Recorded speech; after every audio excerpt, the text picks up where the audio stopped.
Top foods which could be toxic to the kidneys. Number 1, oxalate rich food. Star fruit அப்படின்ற ஒரு particular ஃப்ரூட்டில் oxalate level ரொம்ப ஜாஸ்தியாக இருக்குது. 1 or 2 fruits சாப்பிட்றதுல ஒன்றும் பிரச்சனை வரப்போகிறதில்ல. ஆனால் ஃபார் ஹெல்த் பெனிஃபிட்ஸ்க்காகவோ மற்ற ரீசன்ஸ்க்காகவோ அதை ஜூஸ் ஆக்கி நிறைய லெவலில் நிறைய அளவில் குடிக்கிற பழக்கம் சில நேரத்தில் இருக்குது. அப்படி இருக்கிற பட்சத்தில் அந்த ஆக்சலேட் லெவல் ரொம்ப ஜாஸ்தியாகிறதுனால it can affect the kidneys. So beware. Number 2, அகைன் ஆக்சலேட் ஜாஸ்தியாக இருக்கக்கூடிய இன்னொரு ஃபுட் என்னன்னு பார்த்தீங்கன்னா க்ரீன் ஸ்மூத்திஸ். ஹெல்த் பெனிஃபிட்ஸ்க்காக நான் க்ரீன் ஸ்மூத்தி நிறையா சாப்பிட்றேன்ற பழக்கம் நிறைய பேர் நம்ம பார்க்குறோம்.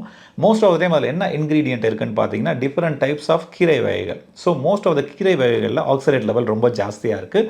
அகைன் அதில் சில நேரத்தில் அந்த க்ரீன் ஸ்மூத்திஸில் நெல்லிக்காவும் ஆட் பண்ணுவாங்க. நெல்லிக்காயில் வைட்டமின் சி நிறையா இருக்கும், அதுவும் ஆக்சலேட்டாக மாறும். ஸோ அது அதிகமாக எடுத்துக்கிற பட்சத்தில் அதனால் ஆக்சலேட் லெவல் ஜாஸ்தியாகி கிட்னிஸை அஃபெக்ட் பண்ணக்கூடிய சான்ஸ் ஒன்று இருக்குது.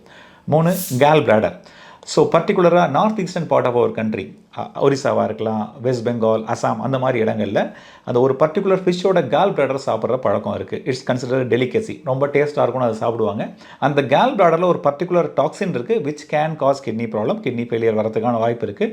நிறைய பேஷண்ட்ஸ் அந்த மாதிரி நம்ம டயக்னோஸ் பண்ணி ட்ரீட் பண்ணியிருக்கோம். ஸோ இதெல்லாம் toxic things which can really damage your kidneys.